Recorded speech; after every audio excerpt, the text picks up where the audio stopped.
Hello, it's Lisa, here to give you another update. I am 38 weeks pregnant tomorrow, which means I'm almost there. I always think I don't look so pretty at the end of pregnancy. I look puffy, I look tired, and that's just how it is, so you're gonna have to deal with that. But not all of us can look cute 9 months pregnant. And I feel like I must not be the only one. So maybe it's good to have some normal people here looking all puffed up, representing on the internet. But anyways, enough about that. It really doesn't matter because I'm growing a baby, and there is more to being a woman than looking pretty. The big stress or drama these days is the baby is Breech.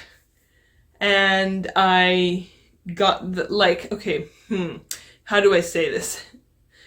At my 36-week appointment, my doctor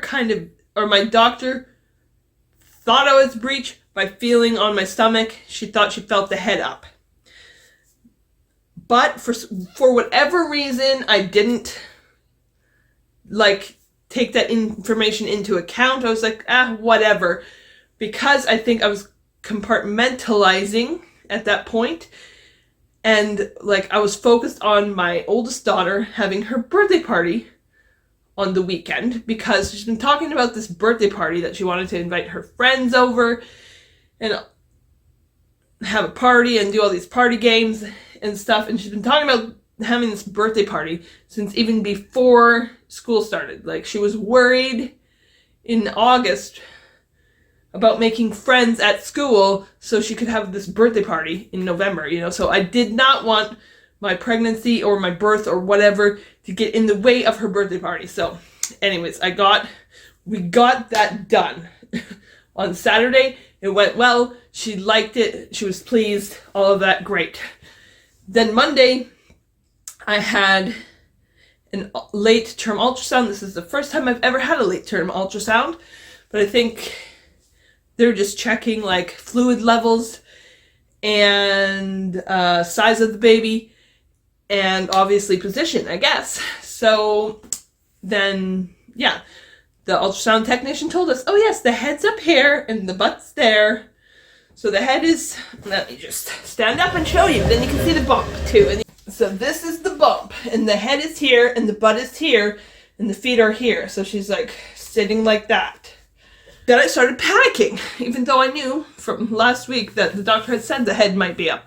But then, yes, I'm 37 weeks at this point, and the head is up still.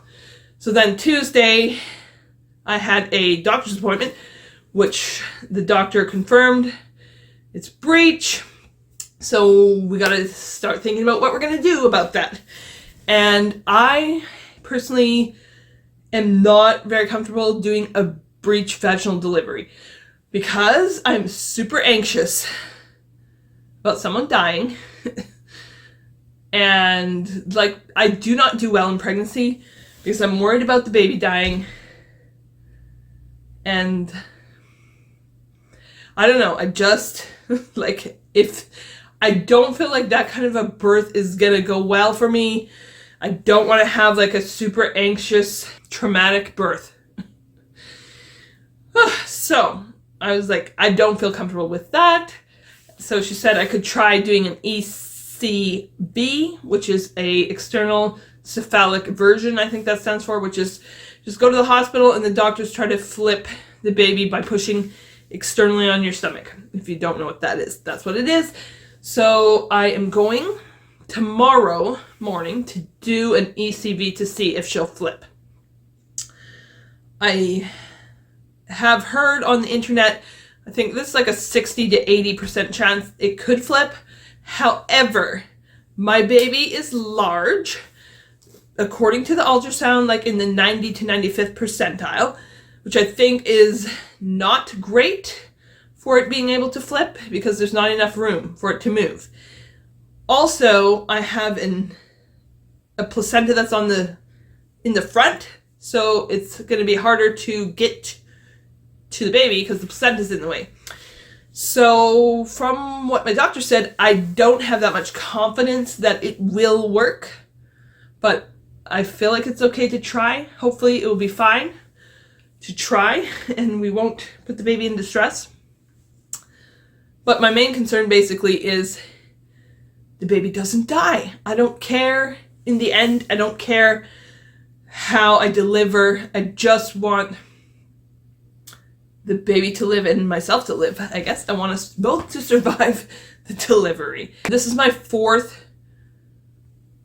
pregnancy. I've had vaginal deliveries. I'm not planning on having any other kids. I am planning on getting a tubal ligation.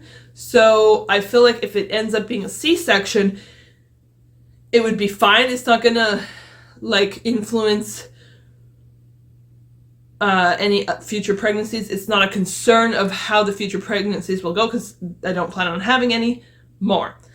Also, if I do get a C-section, I could get my tubal ligation done at the same time, which is easier in a way because I have 4 kids at home, or I will, like if this baby lives, I'll have 4 kids at home. And I'm the primary caregiver and I don't have a lot of family and friends in town that can help look after my kids while I'm trying to recover. So if I can just have one recovery time instead of 2 separate recovery times, that might be easier. And then I don't have to go, schedule another time to go to the hospital and do things. And anyways, though I assume a cesarean would be harder on my body and harder to recover from than a labor and a laparoscopic tubal ligation, which I believe is how it would be done if I got a tubal ligation after the birth. But I cannot get a tubal ligation right away the same time if I have a vaginal delivery because my doctor, I don't know why, that's what my doctor said. She said, we'll talk about it at 6-week postpartum appointment if I do vaginal delivery. So anyways, that's the pros and cons of that. Last couple of days I have been processing, a little bit in shock about this, and I've been thinking about birth plans or whenever, mentally preparing for birth the last month, and I have completely disregarded C-section information because for whatever reason, I guess because I had 3 vaginal deliveries before, I just assumed it would be another vaginal delivery, and I was trying to make sure I didn't go 10 days overdue and have to be induced because I did that with my first 2 pregnancies, and with my 3rd pregnancy, I went into labor on my own, and it was so much nicer because I could labor at home for a lot of it, and it just shortened the whole experience up quite a bit. And it was just my 3rd birth was just a magical birth. It just went perfect, I feel like. So anyways, now I'm feeling good. I'm feeling whatever way it goes tomorrow when they do the ECV. If they flip her, great. It's probably better health-wise and for my body that I don't have to get a C-section because it's a major surgery. But if they can't flip her, that's fine too. It's okay. C-sections are very common. And it should be fine. And then I can get my tubal ligation and then it's done. So yeah, that's where we're at now. I am, like I said, I'm ready to be done. I'm getting tired. I'm getting, it's hard to move around properly and mentally.